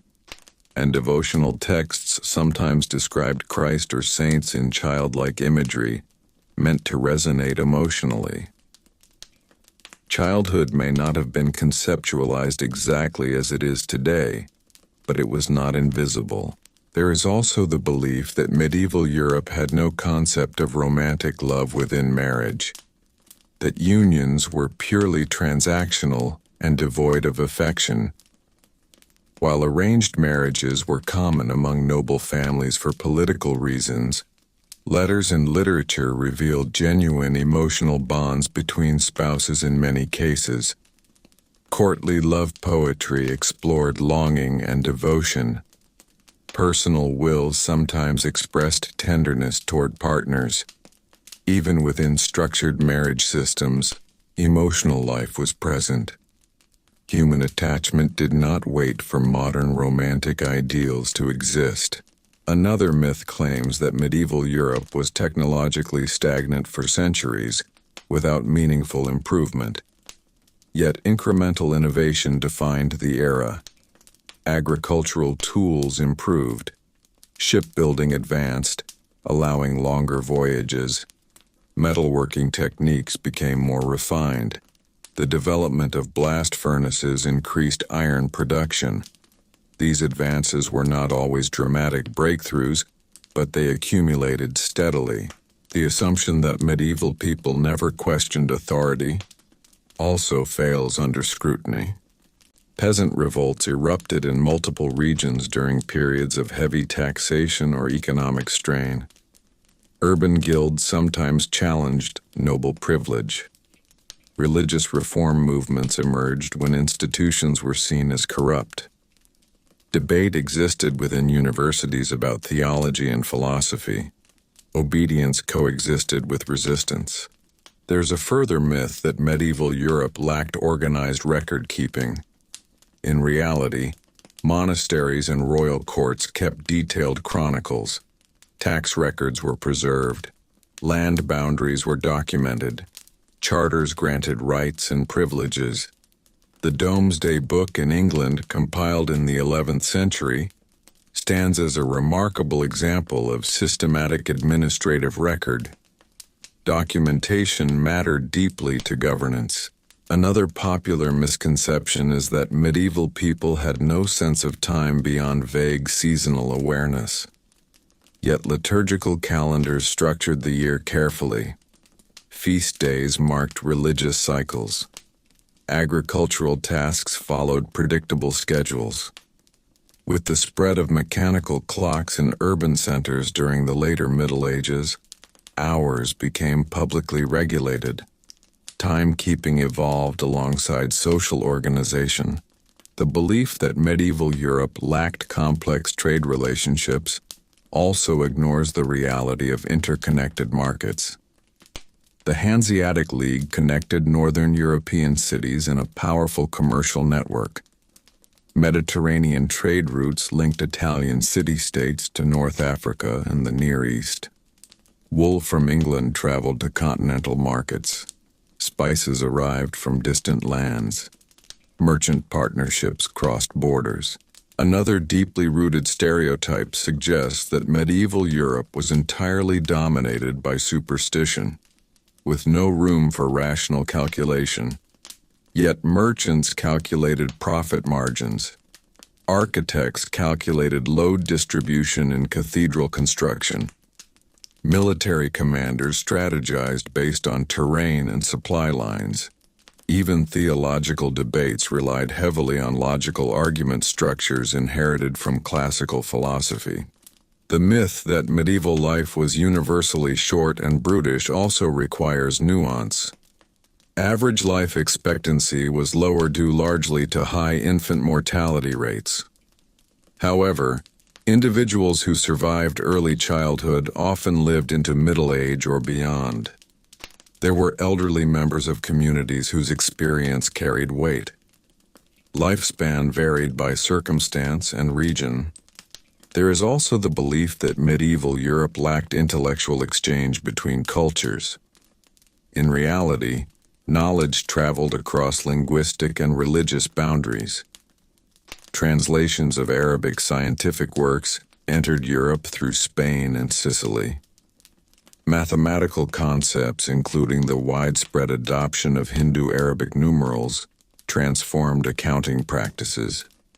Intellectual exchange did not erase conflict, but it did occur. When viewed together, these persistent myths reflect a pattern. Later centuries often defined themselves by exaggerating the supposed darkness of the Middle Ages. By framing medieval society as ignorant or frozen, later thinkers emphasized their own progress. Yet the historical record shows continuity rather than collapse. The Middle Ages contained hardship, inequality, and crisis, but they also contained adaptation, creativity, and resilience. People built institutions that endured. They preserved classical texts that might otherwise have vanished. They experimented within the limits of their worldview. They navigated uncertainty with the tools available to them. As this exploration continues forward without closing the story, more assumptions dissolve. The medieval world appears neither mythic nor monstrous but human, structured, layered, imperfect, and evolving across centuries. And in that slow unfolding, we begin to see that the wrong facts persist not because they reflect truth, but because they simplify a period that was anything but simple. Another stubborn belief about the Middle Ages is that ordinary people had no voice in shaping their communities, that all power flowed strictly from kings and nobles downward, without interruption. Yet when we examine town charters, guild records, and communal agreements, we find layers of participation that complicate this image. Many towns negotiated charters granting specific rights in exchange for taxes or loyalty. Guild members voted on leadership within their craft organizations. Village communities sometimes gathered to settle disputes collectively or manage shared resources like fields and forests. Authority certainly existed in hierarchical form, but it interacted with local negotiation and communal responsibility more often than the stereotype suggests. There is also the repeated claim that medieval Europe was economically frozen, operating only on simple barter without structured markets. In reality, coinage circulated widely, and regional mints produced currency regulated by rulers. Long-distance merchants relied on letters of credit, allowing commerce across vast distances without transporting heavy coin. Market days were organized and regulated. Contracts were written and witnessed. Economic life contained layers of sophistication that contradict the idea of pure subsistence barter. Another myth insists that medieval architecture was crude and structurally unstable, yet the survival of cathedrals, castles, and fortified bridges across centuries demonstrates remarkable engineering skill. Builders mastered weight distribution through pointed arches and ribbed vaults. Flying buttresses redistributed structural stress, allowing higher walls and larger windows. Defensive architecture evolved strategically, with moats, curtain walls, and gatehouses positioned to maximize protection. These were not accidental achievements, but calculated designs refined over generations. The belief that medieval Europe had no cultural diversity also fails under closer study. Port cities hosted foreign merchants.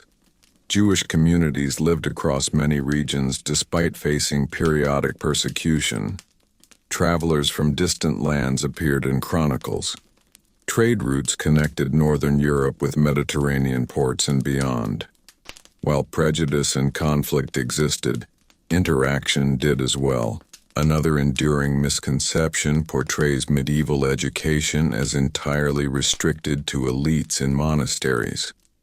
While literacy rates were lower than in modern societies, lay literacy gradually increased, particularly in urban environments. Merchants needed to read contracts. Notaries recorded transactions. Universities trained students in law, medicine, and theology. Education was limited by class and gender, but it was not confined exclusively to isolated cloisters. The myth that medieval Europe lacked any system of public infrastructure also deserves correction. Bridges were constructed to facilitate trade. Roads were maintained, sometimes through toll systems. Aqueduct remnants continued functioning in certain regions, while wells and fountains were managed by local authorities.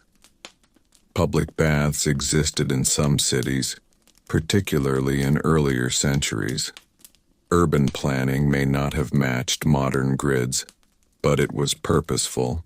There is also the belief that medieval people lived entirely under the constant threat of random violence without stability. Yet many regions experienced long stretches of relative peace. Trade flourished during such periods. Agricultural cycles provided predictable rhythms of life. Festivals and religious observances marked the calendar with regularity.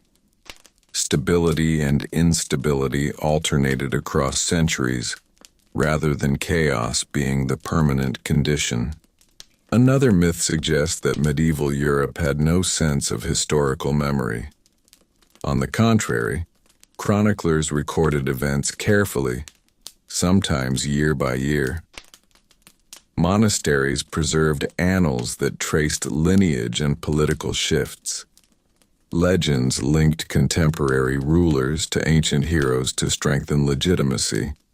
Memory shaped identity and governance. The assumption that medieval society was intellectually uniform also dissolves under examination. Scholastic debates in universities were intense and structured. Philosophers wrestled with questions of free will, causation, and divine knowledge. Competing interpretations circulated. Intellectual life was framed by theology but not devoid of rigorous reasoning. There is a further misconception that medieval Europeans did not engage in recreational leisure beyond survival. Yet tournaments provided spectacle and competition among nobles. Feast days allowed communal celebration. Music and storytelling filled evenings. Games of strategy and chance circulated. Leisure was shaped by class and resources, but it existed. When these misunderstandings are placed together, the Middle Ages appear less like a static block of darkness and more like a shifting landscape of institutions forming and reforming over time. Trade expanded gradually. Urban centers grew. Agricultural methods adapted. Political systems negotiated authority through alliances and conflict. The persistence of wrong medieval facts often reflects the human desire for contrast. By imagining a primitive past, later societies highlight their own achievements. Yet the historical record suggests continuity rather than rupture.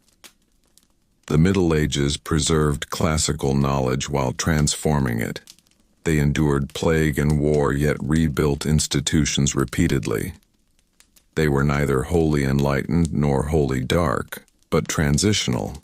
As this exploration continues without closing the narrative, the remaining misconceptions will continue to fall away one by one, revealing a period defined not by caricature, but by gradual change, layered identity, and the steady shaping of the structures that would influence the centuries to follow. As we reach the final stretch of this long correction of myths, there is one more powerful misunderstanding that deserves to be untangled. The belief that the Middle Ages were simply a mistake in history, a long pause between two better eras. This idea quietly shapes many of the wrong facts we have explored. It suggests that nothing truly important happened between the fall of Rome and the rise of the Renaissance.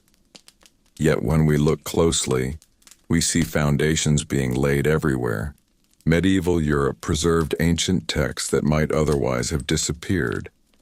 Monasteries copied manuscripts by hand, generation after generation, ensuring that philosophy, law, and literature survived political collapse. Universities emerged as formal institutions for structured learning. Legal traditions evolved into systems that influenced later constitutional thinking. Architectural experimentation transformed skylines and demonstrated mathematical precision. Trade networks stretched across seas and mountain passes. Agricultural innovations increased productivity and stabilized populations. These were not accidental developments. They were cumulative steps. Another final myth that lingers is the idea that medieval people themselves believed they lived in a dark age. In truth, many medieval writers saw themselves as inheritors of tradition, not as inhabitants of decay.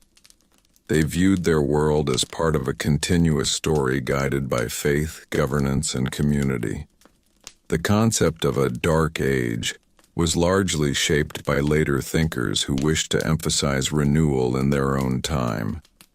The medieval centuries did not experience themselves as a void. They experienced themselves as a present, structured, meaningful, and evolving. It is also important to recognize that the Middle Ages were not uniform across all regions or centuries. The early medieval period differed greatly from the high medieval centuries. Political fragmentation in one era gave way to urban expansion in another. Plague reshaped demographics, yet recovery followed. Institutions changed, borders shifted, culture adapted. The Middle Ages lasted roughly 1,000 years. No 1,000-year span can be summarized as a single condition. When we gather all these corrected misunderstandings together, a clearer image forms. The Middle Ages were not defined solely by ignorance, nor solely by hardship. They were marked by resilience. Communities rebuilt after invasions. Trade resumed after disruptions. Learning continued through crisis. Governance experimented with new forms of organization. The structures of Europe that later centuries relied upon, universities, parliaments, guild systems, banking families, cathedrals, legal codes, did not appear suddenly from nowhere. They grew from medieval soil. Why then do wrong medieval facts persist so strongly? Because simple stories are easier to repeat than layered ones. It is easier to say, medieval people were dirty, than to explain the complexity of bathing customs. It is easier to say, everyone believed the earth was flat, than to explore medieval cosmology. It is easier to imagine stagnation than to trace gradual innovation. But history rarely fits into sharp contrasts. It unfolds slowly. It overlaps. It carries memory forward while shaping something new. The Middle Ages were not a mistake between empires. They were a bridge, sometimes fragile, sometimes resilient, but always carrying human experience across generations. They witnessed collapse and rebuilding, suffering and creativity, faith and doubt, war and trade, superstition and logic woven together in ways that resist easy summary. As we bring this exploration gently to its close, what remains is not a dramatic reversal, but a quieter understanding that the medieval world was complex, structured, adaptive, and deeply human. Its people struggled, built, argued, traded, worshipped, calculated, loved, and learned. The myths fade when patience replaces assumption. And with that, the long shadow of wrong medieval facts softens into something more balanced. Not darkness, not brilliance alone, but a steady stretch of centuries that carried history forward in ways both visible and subtle, shaping the world that followed.